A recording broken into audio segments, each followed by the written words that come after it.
Ladies and gents, welcome back once again. All things covered. Patrick Peterson and Bryant McFadden. Listen, if you're watching us on YouTube, like, subscribe, and comment SKOL in the chat. If you're listening to us, make sure you give us a 5-star rating on Apple and Spotify. Tell a friend to tell a friend what we're doing. You will enjoy it. Trust me. With this episode, it's a little tease. We're going to recap a thrilling Christmas Eve win for the Minnesota Vikings. Packers preview. That is the next ball game for the Minnesota Vikings. And of course, bowl game predictions, because both of our universities getting ready to play in some big time bowl games. Go Stay Tiger. tuned.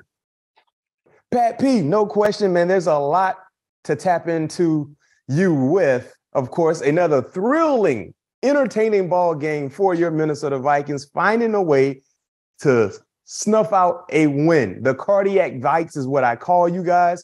Keep doing what you're doing. The end goal has been the cardiac Vikes. That's what you guys are, the cardiac Vikes. The end goal is to win by any means necessary, and you guys have been finding ways to do so. But Pat P, before we tap into that recap, right, I want to talk to you about something that I know is near and dear to you and for all your faithful fans, right? You go. Pat P's year this season has been it's been real good. They said he was old. They said he was washed. All caps, by the way. WASH, all caps. They said you were washed. They ain't had nothing. You were old in the tooth, had nothing left. But you've been balling, been consistent, haven't seen a lot of actions. But the Pro Bowl list came out. You were not on the list. I saw your post-game interview with the Giants when someone asked you on the field how you felt. But what was your reaction when you heard you didn't make the Pro Bowl? My initial reaction, I was kind of shocked because, like you said, you know, my stats this year obviously stacks up way up against some of my best years, and my initial reaction, I was kind of shocked. But then overall, when I started looking at it and, you know, I guess seeing a bigger picture. You know, at this stage, you know, I'm playing for a much bigger bowl. And I don't know the league and the fans, I don't know how they went about voting or whatever. I guess they felt like, you know, I needed to share the wealth. I had to share the wealth, Matt. So unfortunately, I came up short on my 9th one. You know, Lord's willing, give me an opportunity at it again next year. I'm gonna give it my all again next year.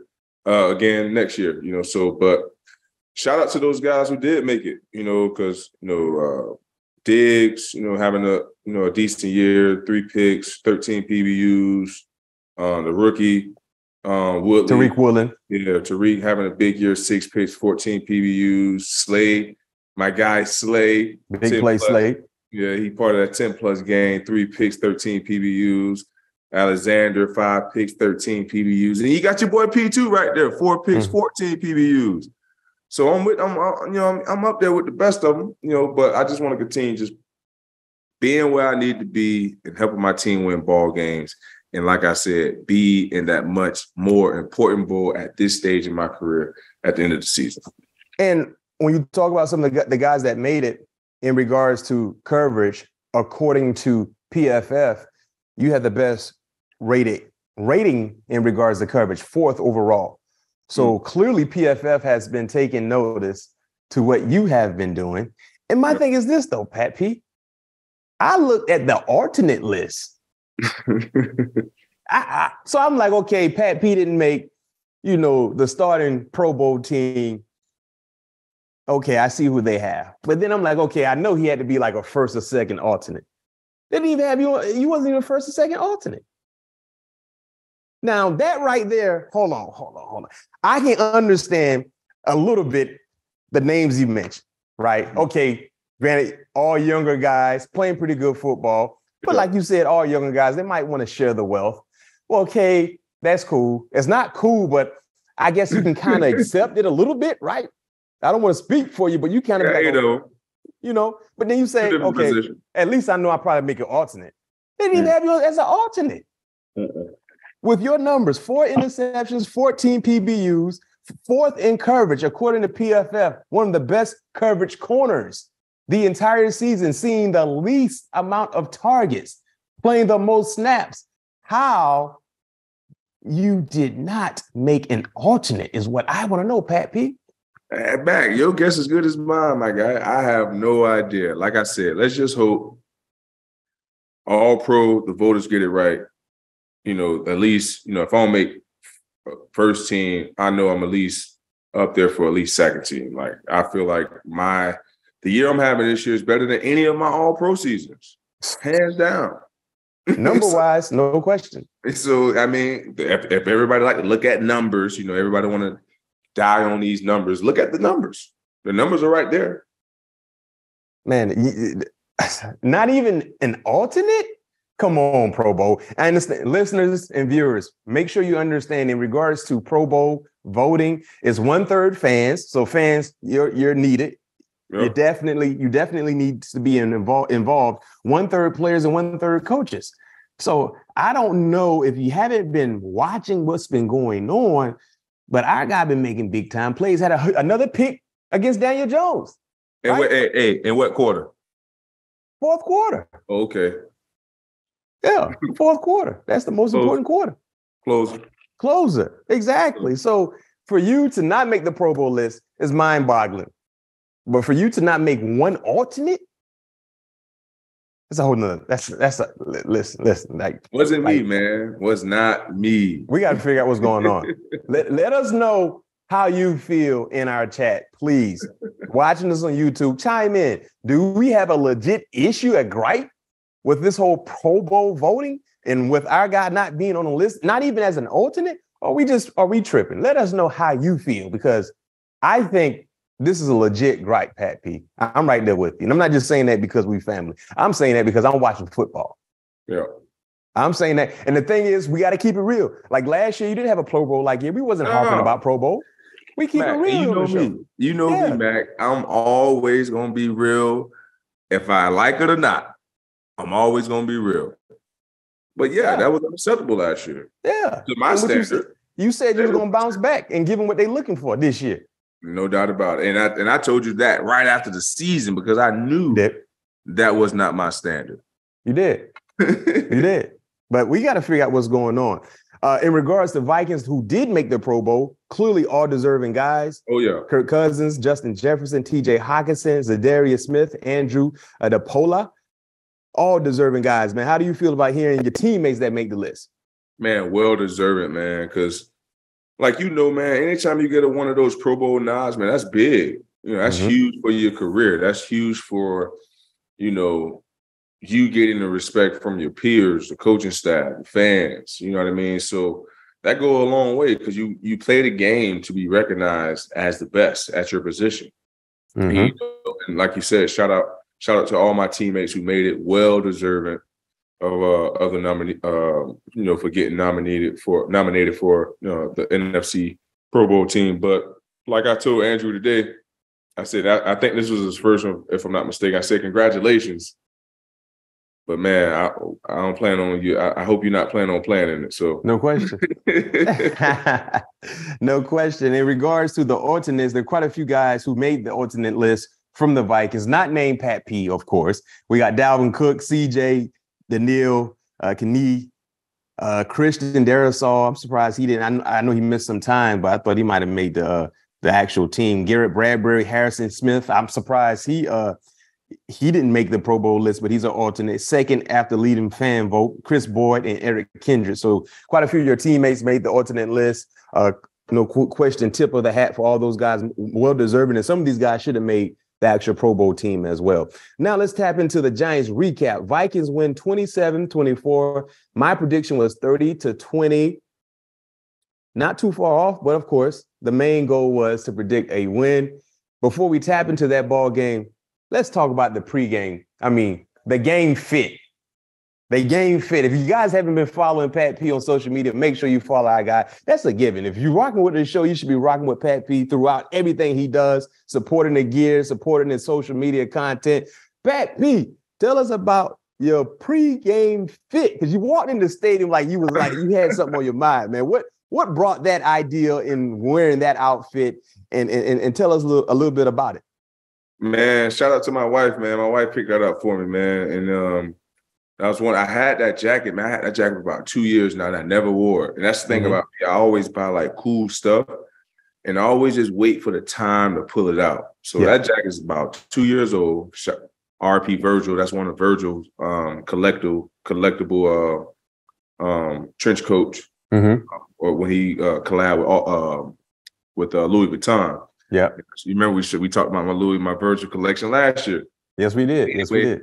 Actually, I think I showed that jacket last year when I was like, "This is my most prized possession right now."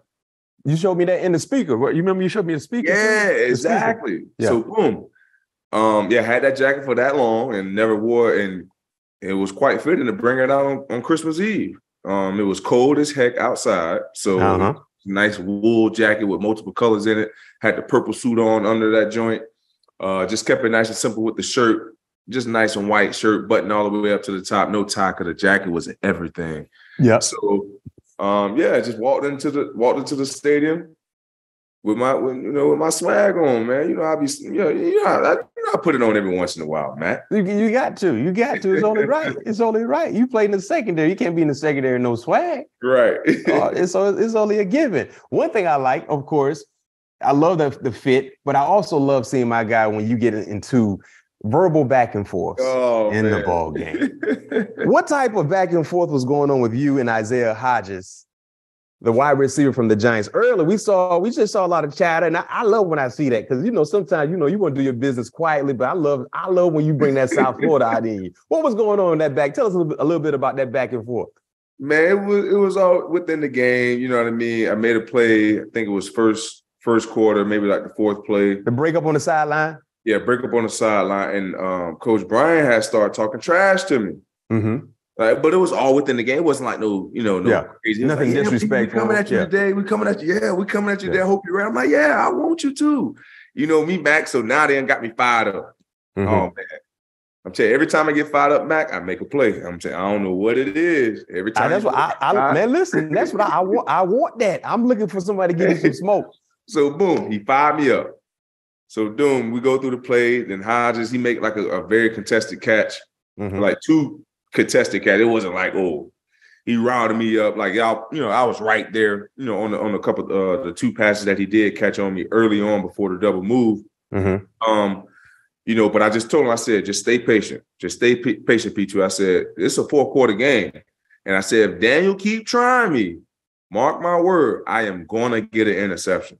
Because I'm too close in coverage all game. Yeah. Just besides, my coach brought this to my attention, just besides the double move that they put on me, because teams know that if you give me just a generic route, 9 times out of 10, I'm going to be on that generic route. Yeah. So what are they going to do to get you off that route, P2? They got to jump you. Double moves. They got to get me to stop my feet and go, because they know I'm a student of the game. So you ain't going to just come up and show me no generic route. And they did a great job of setting that up the whole game, because if you go back and watch the game, I watch film. I'm not going to say what I saw because we might play them again. But anyway, I saw this certain formation. And I was like, they give me this route every single time. Every single time. So early on in the game, I'm breaking on it. Boom, boom, boom.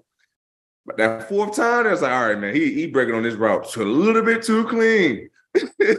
So they gave me two stutter sluggos. The first one, I was on it pretty good. And the second one, they got me because, like I said, if you go back and look at the tape, I was heavy inside. So I'm planning for the route that I think that's coming. Then they end up hitting me with the sluggo. Great move on him. Great pitch and catch. 29-yarder. That's within the game. The next play, I end up coming around the corner. Coach sent me on a blitz. We'll try to get you a sack, P2. But no, actually, that he sent me on a blitz after my PI call, and the reason I got that PI call, Mac, I was before the play, man. I knew that play was coming. If you go back and watch that play the whole time, I'm breaking on the route before the receiver and break on the route. That's why they called me for a PI, because I knew exactly what was about to happen the whole entire time.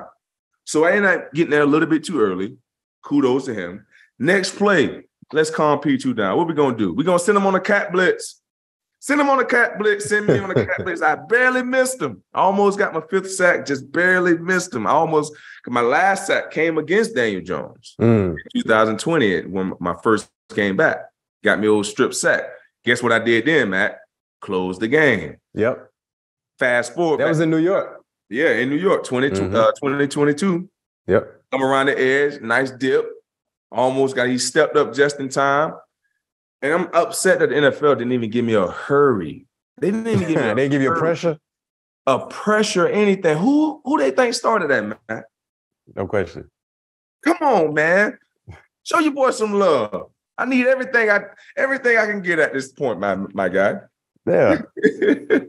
Hey, but speaking of action, Daniel Jones gave you the most action out of any quarterback this year. I think he gave you had 9 targets. You talked about the PI and the Hodges touchdown. One thing I talked to you about was a 2-point play. Yeah. Yeah, on that 2-point play, I honestly thought, like we talked about on the phone, I honestly thought, because the tight end was so open, so I thought he was going to drill it in there. So my mind was hurry up and just get into position to try to go pick the ball up. But then he floated the ball up. He floated. He gave you a bunny, too. Yeah, I'm like, what the heck? Then I'm looking at the ball, and the ball looked like it just kept floating. It wasn't like one is just fall in the basket. It was one that just stayed up, and just dropped at the last second. But you left your feet a little too early. If you'd have took one more step. Yeah. One more step, but you thought it was a laser. It was a floaty. Yeah. But with me, you had this back and forth. And Eric, can you clarify this for us, right?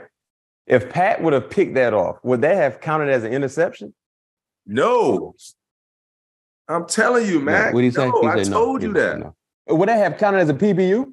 No, it would have. It's a free play. It's a dead play. So okay. Because I told you I got a pick like that against Antonio Brown 2000 in Pittsburgh. 15 in Pittsburgh, 2-point conversion.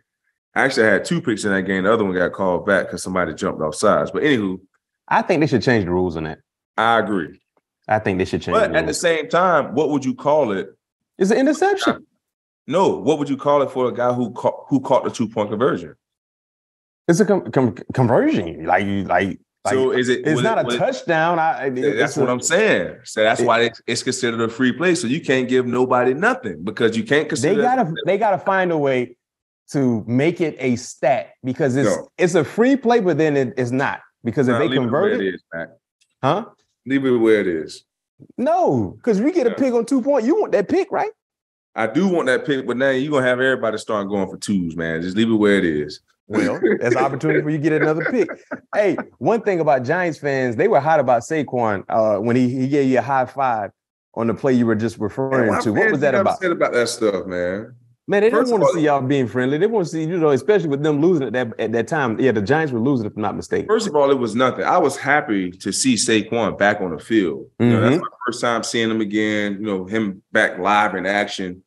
And then I got a picture. Well, I got a video of us after the game, just on how genuinely happy I was for him off the success he's having, on this season, and what that handshake was about. He told me, it's like, man, I should have ran your ass over. Oh, that's what he hit you with? Did I hit him with? I said, so that's why we ended up shaking hands. I said, better luck next time. Hey, you know what though, Pat? When I see Saquon play, I don't think he would. It's hard for me to believe he would actually say something like that. I know he was saying it in a joking way, but still, it wasn't a joking way. It wasn't. It wasn't like because you don't really see him as a guy who talks just in general, like in a friendly way. You really don't see him as a guy that talks in general. But that's cool. But Giants fans on Twitter, they were hot at Saquon for high fiving you. Man, it was all love, man. They were in their feelings. Hey, Pat P, you talked about the interception. Break down that play, break down the route, because you just undercut Hodges, and it just was, you became the wide receiver.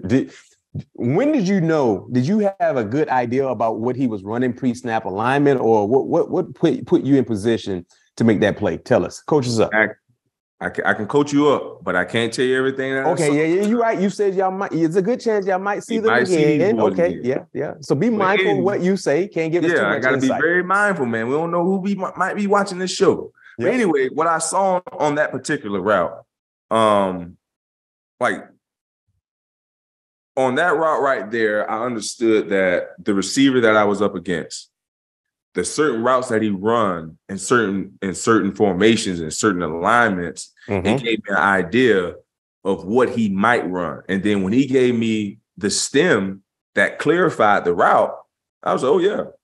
You know, I already know what time it is, especially me knowing where my help is. Mm-hmm. So that gave me the ability to play aggressive on that particular route because I had high safety and I had a curl flat player dropping underneath me, behind me as I was covering the over.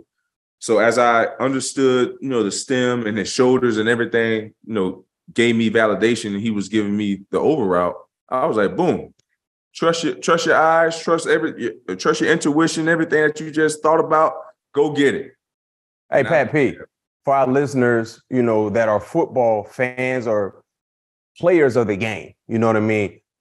Why is the stem of a wide receiver so important?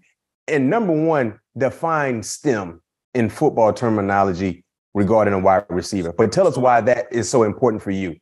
9 times out of 10, so you can get 2 stems, especially when you're off. Well, you can get 3 stems, especially with that route I just got on that one. Mm-hmm. Got a stem to where when receivers want to run inside breaking routes, depending on the splits, because now guys have gotten savvy and give you that dig stem and run that seven stem. But here's the difference. You got to look at the predication on where they are aligned with the numbers. If they are close to the numbers, meaning the top of the numbers, that's when you're going to get more of those out breaking routes, more of the sevens, more of the speed outs. But if they have any space between that numbers and the actual receiver, that's when you're going to get more of the in breaking routes. Mm-hmm. So therefore, when I talk about the stem, the receiver's at the line of scrimmage. If he start within his first 2 yards, he break in almost like a slant and start going up. That's an inside stem. Opposite, if he does the same thing, come within those 2 yards, stem out and head up, that's an outside stem. Mm-hmm. So off the stems, that's giving me an understanding on the possibilities of the routes that I'm going to see. You guys heard it. For all you young defensive backs, corners that are listening or watching us on YouTube, stems are very, very important when you're playing off technique because that can give you that one extra hint that you need to be in position to make a play. Just like Pat P has been the entire season, but oddly enough, he didn't even make a Pro Bowl alternate. Hey, man, it's you stabbing. I'm just trying to figure that out. I still don't understand that. you got the pick, fourth quarter, huge play, game-changing play, like the celebration. Take us through the celebration, because initially I didn't know what you were trying to set up. You know what I mean? You guys had to really take your time to get everything together, but take us through that celebration. Who thought of it? How did it come about? First of all, did you like it? Yes, I did. I love it because everyone had to be involved. It was the ultimate team celebration. Obviously, we know the World Cup just ended, and we was in the locker room one day, and I can't remember what team was playing. I think it was I can't remember what team was playing. Was it France? It probably was France, but whatever game it was, they went into the penalty kick. Mm-hmm. So everybody was in there going crazy. I mean, just going. Oh, it was whatever team Neymar plays on. Eric, what team Neymar plays on? And yep, there you go. Brazil, Croatia. Brazil. So they was playing Brazil, and it was Brazil and France, if I'm not mistaken. But anyway, they was in the penalty kicks, and everybody was like going nuts. Like it was just the excitement in the locker room was crazy. So I'm just sitting back watching. I'm like, man, you know what? Our next celebration going to be the penalty kick. Just seeing how excited the guys are, this, that, and the other. And we were supposed to do it last week, but we didn't get a turnover. Uh-huh. We were supposed to do it with BA when he got his first turnover, but he just lost his mind, just went haywire.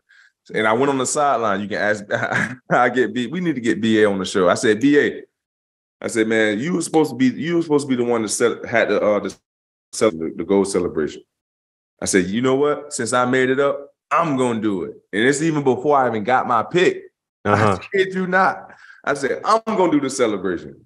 And so I went down the sideline, started telling everybody, I said, hey, man, when I get interception, when I get this turnover, we're doing the World Cup celebration. I made sure everybody.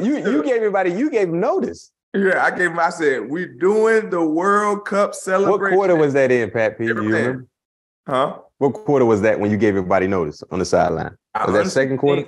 I honestly think it was somewhere in because when did Brian make that play? In the second quarter? I think so. So yeah. Were you mic'd up this game? No, I wasn't. So it had to happen in the third quarter. Okay, so you gave everybody notice in the third quarter. Eric, make sure you see if you can try to find that footage, by the way. I'm gonna try, man. I'm gonna try to find that footage. I said, man, when I get this pick, we're doing the World Cup celebration. Like, all right, cool. And we big time. And we did it. Man, I like it. I like it. I can't wait to see what you guys have in store for this upcoming game when that turnover comes. You know what you can pull off? If you can pull it off, would it be so dope?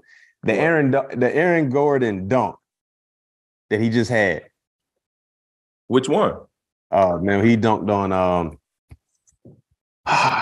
it was Denver. Denver just played. It's gonna be hard to pull off a dunk because we can't it'd be hard. Who did they just play? Denver just played somebody. Aaron Gordon dunked on the Suns. Yeah. Landry Shamet. Yeah, that's who. I'm gonna have to look it up. Oh, you didn't see that? No, I didn't see it, man. Because Mac, the celebration is always with what's going on. Ooh, Pat P, he dunked on Shamet so bad, man. Oh, it was on Chris. Oh my goodness, Pat. When we get on, Eric, send it to me. Send me the clip. Check that one out. Well, you could be like, oh, and he fell. He dunked on him, knocked him down, and fell on top of him. Oh man! And it was so bad. Initially, they hit him with a charge, but they reviewed it and said that's an and one. Oh, Eric, send it to me, Eric. I will replay it. I will try to do it as best I can. Man, listen, man, boy, that was a massive dunk. Hey, to do that at Lambeau Field? Oh. Yeah. Study the film, see how you can pull it off. See it. Maybe you have the football in your hand and send it to me, Eric. I need it. I need it. Hey, talking about big time players, Greg Joseph. Man, entered the game with 4 game-winning kicks, but 61 yards clearly is a long kick. You know what I'm saying? But what type of confidence did you have in Greg as he stepped up to attempt that game-winning kick that became a game-winning kick for you guys? Man, Mac, to be honest with you, I didn't know how far it was. Mm-hmm. I was sitting on the bench. I was like, man, it was like, oh, we're going for the field goal. I was like, all right, bet. Greg's about to make it. Didn't even know how far it was. Yeah, it was 61 yards. I'm literally sitting on the bench. I got my hat on. There was like, obviously went out there. He ended up, taking a snap. As he's taking the snap, I get up and start walking towards, because coach was right there in front of me. I start walking to coach. And I'm like, yeah, he's going to make this. Not even knowing it was 61 yarders. Yeah, 61 yarder. So confidence level was there. It wasn't a doubt in my mind that he was going to go out there and put it up through the uprights. He did it so easy. It was just casually done. And we know that Greg has a very strong leg. We know that Greg can make, countless kicks, because we've seen it, so now he's putting it on display for the world to see it, so it's an incredible, an achievement for him. And also for him to build that confidence, because we're going to need him in the playoffs. No question. Kicking is important. No playoff time. Yes. No doubt about it. And it's great that his confidence level is steady growing at the right pace and at the right time. Yeah, talking about confidence, this player lacks no confidence. Justin Jefferson now has the single season record for Vikings in receiving yards and has the NFL record within his sights as well. There's no debate about who the best wide receiver is. You said this during the offseason that you believe he has a legit shot to achieve the Triple Crown. He might not get it in regards to touchdowns, but in regards to receiving yards, no question. Most receiving yards in a single season in Viking history, Justin Jefferson, 1756. He just surpassed Randy Moss, who had 1632. But get this, the 4 top receiving seasons in Viking history, they're held by 2 guys, Randy and Justin Jefferson. Outstanding. So, hey, Jettas, we're rooting for you. Let's see exactly what you have in store for these next 2 ball games, because there's still a lot at stake, in regards to your season. Before we transition to break, man, let's talk about how clutch you have been, your team has been, in regards to one possession wins. You have you set another record on Saturday by securing the most one possession wins in NFL history with 11. This was your final home regular season game of the year, in which you went 7-1 at US Bank. How awesome is that for fans throughout the year? And how pumped are you to know you have at least one home playoff game coming? Man, it was a year of a lot of accomplishments that we set out for ourselves as a team. As Coach Ko alluded to, after the Colts game, the first goal we set out for ourselves was winning the North. The second one is obviously winning the NFC, and the third one is the ultimate goal. Is to be one of the teams that's being standing in Arizona. So everything is coming to full circle, and for us to give our fans a great show each and every time. Besides that one time against Dallas, every outing that we was able to step out on the field at the US Bank Stadium, it was something that they will remember for the rest of their lives, because every game that we played home this year was a nail biter, and the cardiac Vikes. So this year was very, very remarkable, and I'm happy that we were going to give them another opportunity to watch us at least, for as of right now, at least for one game. At the bank. So please show up as you did all year long. Make it loud, make it tough for the opposing team offense and quarterback, and hopefully you guys can propel us to another victory. No doubt. You heard it. You heard them, fans. Our very own P2. Make sure you show up and show out, and they're going to do the rest. It's time to take care of a few bills, but when we come back, let's see what's next for the Minnesota Vikings. Packers preview up next. Stay tuned. Packers preview up next. That is the next ball game. The final 2 games of the season will be on the road. The Packers, you go to Lambeau Field. Luckily enough, it won't be extremely cold. This past weekend in the NFL, every game that was played up north, it was frigid. It was tough. You guys had the luxury of being inside, but of course, Pat P, you know how cold it has been. It's a 4:25 primetime matchup between the Green Bay Packers. Green Bay, they have really been surging in a different direction compared to what we saw in the month of October and heck, early November, to say the least. They're playing some real inspired football. How different are each of these teams since you played them? How different are the Green Bay Packers compared to what you played in week 1 from what you're seeing right now, Pat P?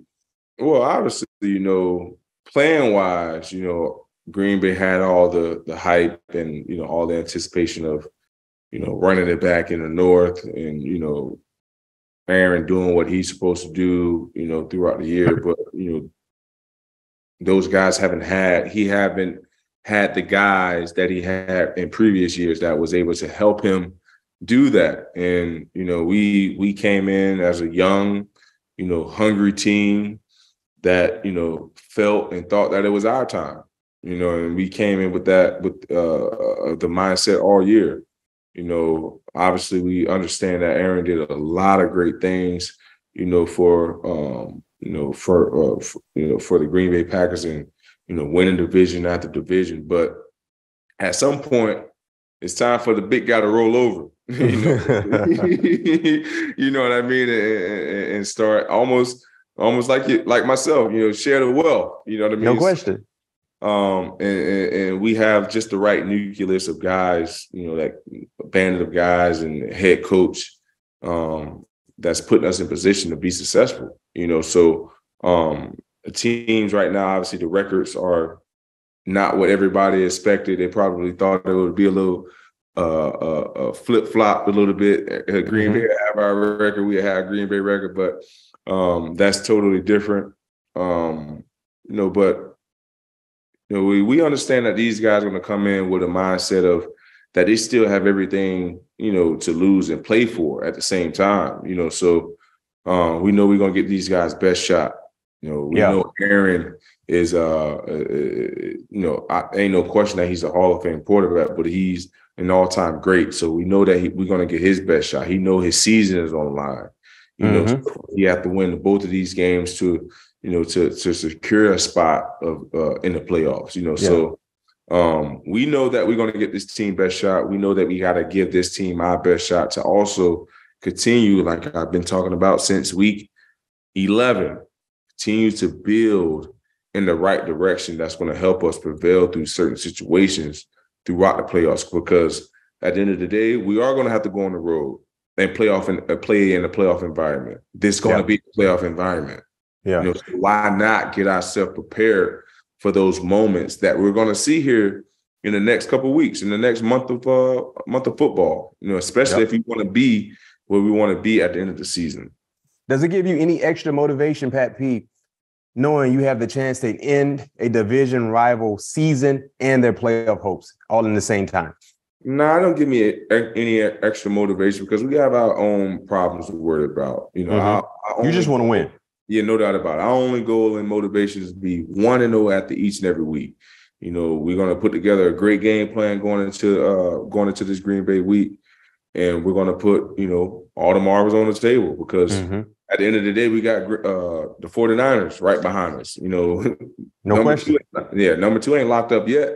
So we still have to continue to put our best football on film, continue to build confidence within ourselves to know that we can achieve anything that cross our paths here in the postseason. Yep, Aaron Rodgers, playing at home in the month of December and January. He has the best record, regular season since 1970. Minimum of 20 starts in the month of December, January. Pat P. Aaron Rodgers is 27-4.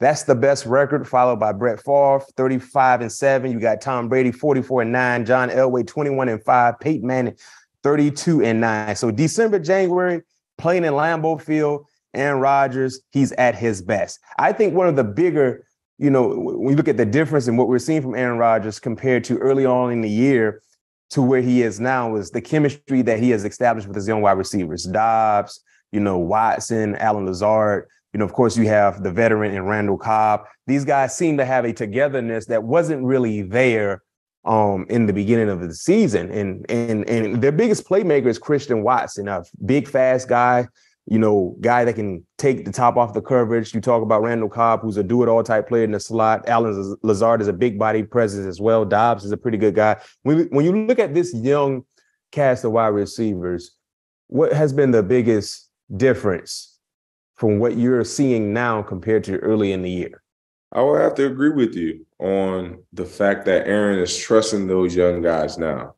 He's running a little bit more RPO now, which is early in the year. He wasn't running that as much because him and Devontae and some of the older guys that he had on his roster previously, they was in tune when he was going to pull it, or at least on the same page on when that RPO play was going to happen. RPO is a run play option for our viewers and listeners. So now seeing him implement that a little bit more into the game, watching film, seeing them implement that a little bit more into their game plan, it's starting to open up the offense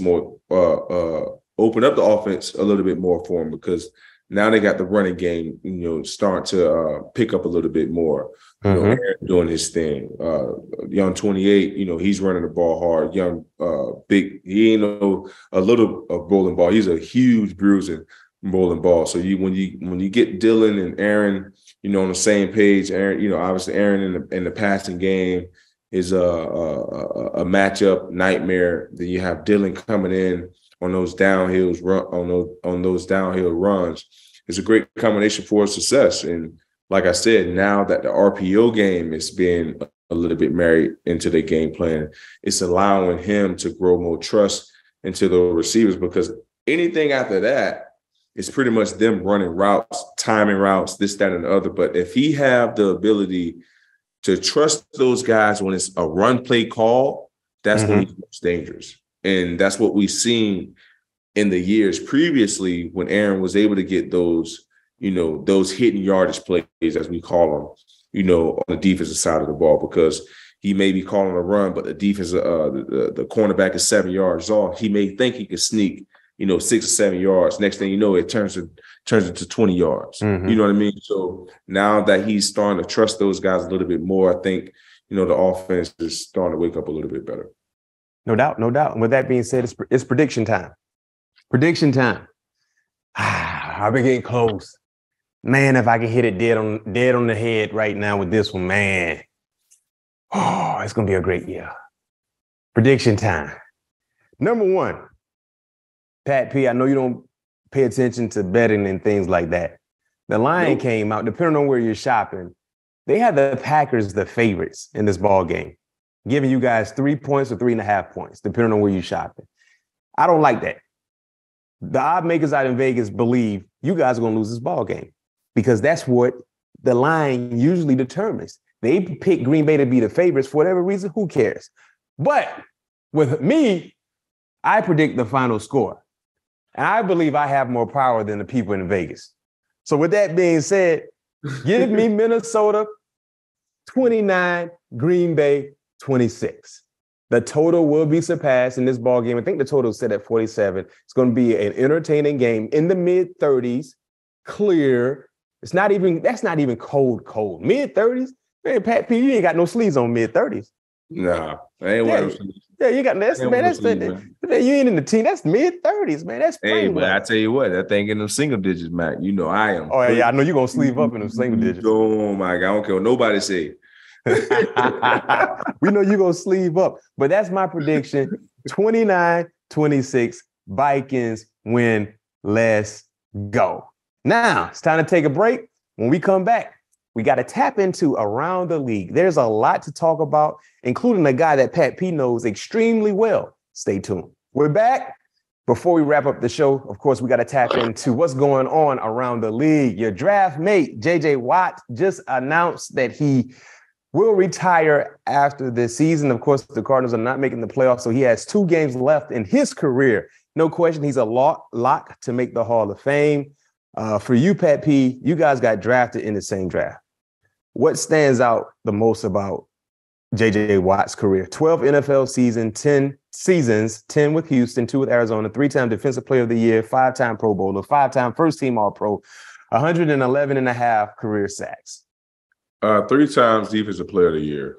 Mm-hmm. For him to be able to do that, I don't know what years he won that, but he went on. It was a stint to where he was unstoppable, almost how Aaron Donald is on his rampage right now, to where he was unblockable. He was getting picks. He was getting touchdowns. He was getting tip passes. I remember one year he led the year in PBUs. Yeah, he had a lot. Yeah, you know what I mean. No so just the fact that he was able to win 3 defensive MVPs is remarkable. And to say that he was a guy in my draft class, it just speaks volume to the guys who was picked in, guys who was drafted with us, to the AJs, to the Cams, to the Bonds, to the Cameron Haywards, to Cameron Jordan. I mean, the list goes on. Right now, the 2011 first rounders who's still in the league, you talked about Vaughn, AJ Green, yourself, Julio, Tyron Smith, Blaine Gabbert. Blaine Gabbert is still in the league. Yeah, he's a backup with the Buccaneers. Robert Quinn, Cam Jordan, Mark Ingram, Cam Hayward, Cam and retired Richard Sherman was in that class as well. So let's my boy Chris Harris still in the league. Chris Harris is still in the league, but he wasn't a first rounder. Yeah, he wasn't. That's just the first rounders. That class, that 2011 just draft class in totality is spectacular. And let's do the game, play a game of what ifs. So I don't want to say what ifs, but who do we believe when their career is over will get that call to go to Canton eventually? I think Vaughn will be on that list. I think Vaughn. Mm-hmm. AJ Green. I know Vaughn will be on that list. This ain't no thing. AJ Green in his prime, hell, I think he got a legit fighting chance. You're gonna be on that list. Julio Jones definitely gonna be on that list. Yep. Tyron Smith playing for the Cowboys. I think he has a chance. Yep. I mean, Robert Quinn, he's never really been a part of prestigious like organizations. But his numbers. His numbers are ham. Cam Jordan got numbers. Cam Hayward. Ham. Richard Sherman. Ham. Freaking, of course, J.J. Jason Kelsey. Ham. I forgot about Kelsey.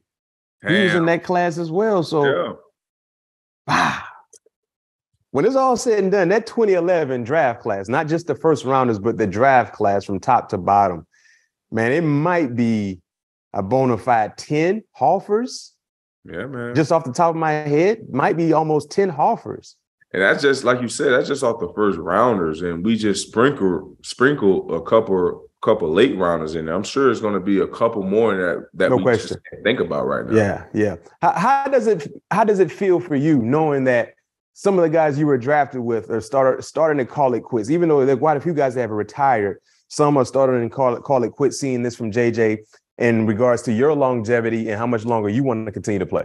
Man, I know my time coming, Mac. And that's why I just want to continue to enjoy the moment that I'm in right now. I'm in a very, very comfortable space, very, very good space, head space. You know, the team is having great success. I just want to enjoy this, because it's only had this opportunity 3 times in my career. Believe it or not. I only had a bona fide opportunity to be in the playoffs 3 times out of my 12-year career. So for me, I just want to continue just enjoying this moment. I'm having a blast with my teammates. I feel rejuvenated. I feel refreshed. So I just want to like I said, I just want to continue enjoying this moment, man. So I don't know how much longer, I'm going to play. I don't want to put a number on it. Yeah, I don't want to put a time limit on it because I start thinking about it. But as of right now, I feel amazing. Well, as of right now, your play tell us you want to play a little longer. Exactly. So I can tell you this, I'm playing next year for sure. No question. If a team give me an opportunity, I'm playing next year for sure. No question. Hey, you're, in the words of Wayne, compensation over conversation. Yes, sir. So let's see. Hey, real quick nugget on your draft class. I don't know if you knew this, Pat P, but 11 guys from that class of 2011 have made at least 6 Pro Bowls. Wow. Wow. That's made at least. That's crazy. At least 6 Pro Bowls. So let us know what you think, listeners and viewers. 2011, when it's all said and done, when all these guys have gotten their opportunity, who we believe are deserving to get into the Hall of Fame, will this be the best draft class ever in NFL history? Who got the most in our draft class? The most Pro Bowls? Yeah. J.J. got 5. So he didn't even make. I think Vaughn and Tyron has the most Pro Bowls. Okay. Oh, no. Me, Vaughn, and Tyron. And Pat. All got 8. You got 8. Okay. And you're supposed to have 9. You're supposed to have 9 this year. He's supposed to have 9. Dang, Tyron Smith got 8 Pro Bowls? Hey. Oh. We up to something, man. Boy. Yeah. So, hey, let us know what you think. Listeners and viewers, great candid conversation. This 2011 draft, it's not that far back. But, there's some GOAT-like classes that are already enshrined in football heaven and Canton in the Hall of Fame. But let us know your thoughts. When it's all said and done, will this class be the best ever? We got to wait and see. But they're continuing to add to their legacy and resume. So in due time. Before we go, Pat P, bowl season is upon us. Yep. Florida State has Oklahoma in the Cheez-It Bowl in Orlando, the 29th. Both in Florida. Both in Florida. You got in the Citrus Bowl playing against Purdue. Yep. Give me your score prediction for Purdue LSU. Man, I don't even know what the score going to be, but we're going to beat them by 17 points. I know that. Oh, 17. Yeah, so whatever you read between the lines, whatever number you want to throw out there, Matt, we going to win by 17. Go time. Well, I'm gonna give you a score for mine. I got Florida State. Hold on. See, you the one with the numbers, guy. The numbers be rolling in your head. 40-20. 40-20? Maybe we're putting up 40 points on Oklahoma. I like it. They'll play those defense anyway. Then I'm going to transition to the playoff game, the Fiesta Bowl, TCU versus Michigan in Arizona. Yes, in Arizona. That's a good one. That is, man. Hey, Matt, I don't know who I want to pick in this. I ain't going to lie. Boy, that man. J.J. McCarthy, quarterback from Michigan, been playing some good football. Max Duggan been playing some good football too. Yes, indeed. But I'm gonna go with Michigan. You going Michigan? I'm gonna go with Michigan. Yep, just because how steady the quarterback has been playing, especially in big moments. That Ohio State game, that was a turning point for me. It was. But that TCU, they got quite a few guys that's gonna play on Sunday. They be biting. They definitely be biting. They gonna play tough to the end. But them dang Wolverines, hey, John Harbaugh, he got them boys rolling, man. I go 30-27 TCU Horned Frogs. 30-27? Yeah. Hey man, I want to put some Boss Water and Sprite on this one. I ain't. Wait a minute. Hold on. Wait a minute. I like Michigan. We didn't say we were putting anything on that. I like Michigan. You like TCU. Man, listen, man. Don't be trying to woozle me, man. It's a bet. You just said TCU going to win. I did, but I didn't even know we were trying to make this a bet. I thought we were just talking. I mean, no, we ain't. We were just talking, but now you speaking my language. This man trying to woozle me. You like TCU. Man. I like Michigan. Man, I want to see TCU win. I don't think they're going to win. But that's okay. That's just say that then. Yeah, I just pick them 30. But I tell you this much: the Peach Bowl. I know you ain't taking Ohio State. No, I'm taking Georgia. Oh, okay. I was about to say. Yeah, I'm taking Georgia. I'm taking Georgia in that game. But I say that. Let me say what? Give me Georgia. 26-17. 26-17, man. Georgia, hell no. Georgia about to put up 40 points, bro. I'm letting you know. Put up 40? Yeah, 40. 40. You're just going to disrespect Ohio State like that? Yeah. I ain't disrespecting them. They going to put up 40. Have we not seen that routinely? Stetson Bennett. The mailman is what they call him. Have we not seen that routinely? We have. Exactly. And they playing in Georgia? Come on, man. Mercedes-Benz don't. Come on, man. Mercedes, the Benz. Well, let's go 40-17 then. There you go. I like that. That sounds a little better. 40-17. So we got Florida State putting up a 40 burger on Oklahoma. LSU is going to beat Purdue by 17. I think TCU is going to beat Michigan. I don't want to bet anything, but I just, and we got Georgia just doing what they do to Ohio State, basically in the home game for Georgia. Sorry, Ohio State. Hey, great show. Lot to unwind and tap into and with. Pat P getting ready for the Green Bay Packers. It's a big opportunity for them to continue to hold on to the number 2 spot while just putting the Packers in the ground and basically ending their season. I hope everyone enjoyed our show. Make sure you follow the show, subscribe, tell a friend to tell a friend. Until next time, peace.